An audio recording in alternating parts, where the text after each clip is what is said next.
sida la socotaan dalku wuxuu ku jiraa dagaal jihaad ah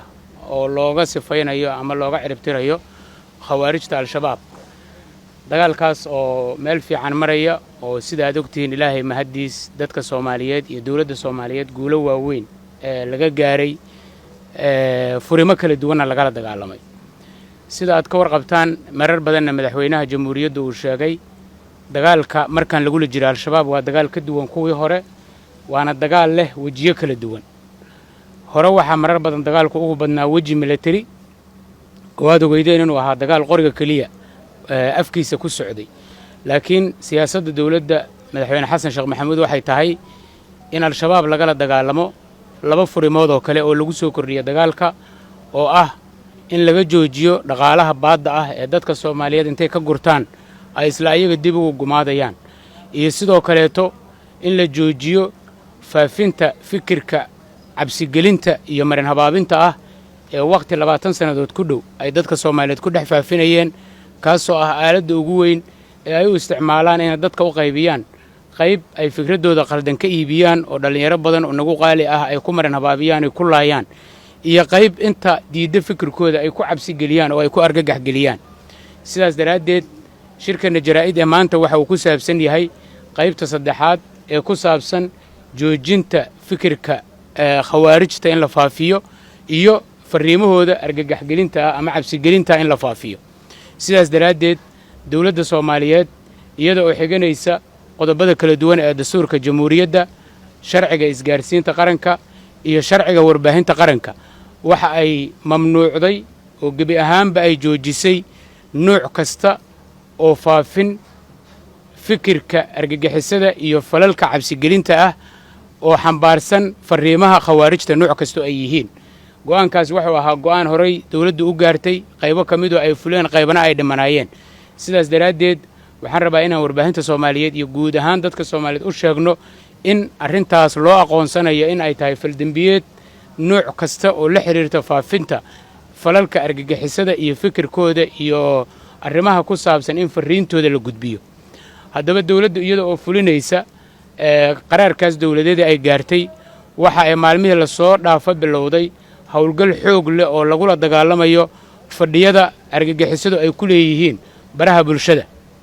ilaa hadda 48 saac la soo dhaafay waxa la xiray in ka badan 40 fadhi oo isugu jiray baro Facebook iyo kuwa Twitter ah waxa kaloo socda oo meel wanaagsan maraya in la xiro oo hawada laga saaro qaar kamida applicationada ay argagixisadu isticmaalaan iyo sidoo kaleeto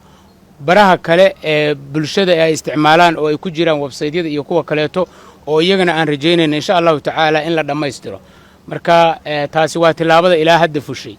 waxaan rabnaa inaan u sheegno dadka Soomaaliyeed oo aan ku wargelino dad badan ayaa iyaga oo aan ogeyn oo laga yaabo inaanay ku baraarugsanayn waxa dhexmara faafinta fariimaha argagixisada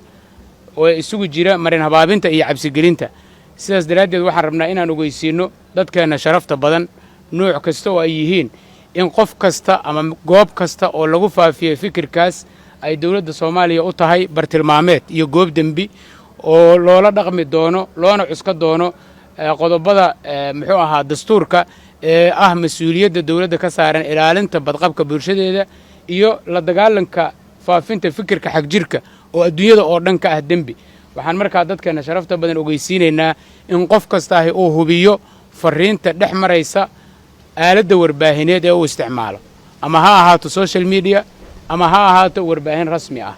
waa dambi waxaanan la tiigsan doonaa isla dariiqa aan u marnay kuwa hadda hawada laga saaray oo liiskooda aan idin la wadaagi doono insha Allah ta'ala iyo kuwa hadda gacanta lagu hayo sidaas ayaan doonaynaa in loo ogaado oo aan lagu sirmin oo aan lagu kadsoomin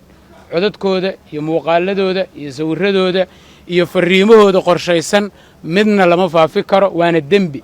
mana aha wax anaga noo gaara waa wax adduunyada oo dhan ka jira taasna waxaan rabaa sidaas inay ahaato waxaan rabaa inaan halkan ka xaqiijiyo oo dadka Soomaaliyeed u sheego dawladda Soomaaliya sida uu dastuurkeedu jideeyay waxa ka go'an ilaalinta mabaadi'da xorriyatul qowlka waxaan rabnaa inaan cadayno arrintaani lama xiriirto xorriyatul qowlka waa naga go'an tahay sida ku cad qodobka 18aad iyo sharciga saxaafadda labadaba in aan si dhammaystiran ugu hoggaansanno oo dawlad ahaan aan u ilaalinno wax kasta iyo wixii la xidhiira xorriyadda bini'aadamka in ay dadku aragtidooda siyaasiga ah iyo aragtidooda dhaliisha ah iyo tooda toosinta ah si madax bannaan u cabbiraan laakiin taas laguma soo dhex qari karo mana oggolaanayna in la soo dhex marsiiyo fikirrada argagixisada iyo maaragtay nimanka khawaarijta ah ee bini'aadamkoo dhan dilaaga u ah al-shabaab iyo khawaarijtu ma aha xisbi siyaasadeed ma laha aragti siyaasadeed ma aha dad oggol inay fikir iyo aragti ay leeyihiin oo lagala doodo waa dad aragtidoodu ay ka bilaabato dil aragtidooduna ay ku dhammaato dil sidaas daraaddeed waxba kama duwana cudurrada dilaaga ah ee dunida soo mara oo coronavirus ugu dambeeyo iyo waxa la midka ah marka waxaan rabnaa inaan kala caddayno cid kasta oo warbaahineed ama ha ahaato warbaahin rasmiya ama ha ahaato midaan rasmi ahayn xorriyatul qowlku waa dhowran yahay waddankan waxaa lagu dhowray qodobka 18aad waxaa lagu dhowray xeerka saxaafadda sidaas ayaan rabnaa markaa inaan taana u caddayno oo dadku ay u madax bannaan yihiin laakiin argagixisada adduunyadana kama aha dalkeennana kama aha lamana xidhiirto xorriyatul qowl umana taagna ma doonayno markaa in labadaas arrimood muxuu ahaa sidaas la isugu qaldo la isku dhex geliyo ma doonayno ugu dambayntii waxaan rabnaa inaan runtii magaca dawladda Soomaaliyeed idinkugu mahad celiyo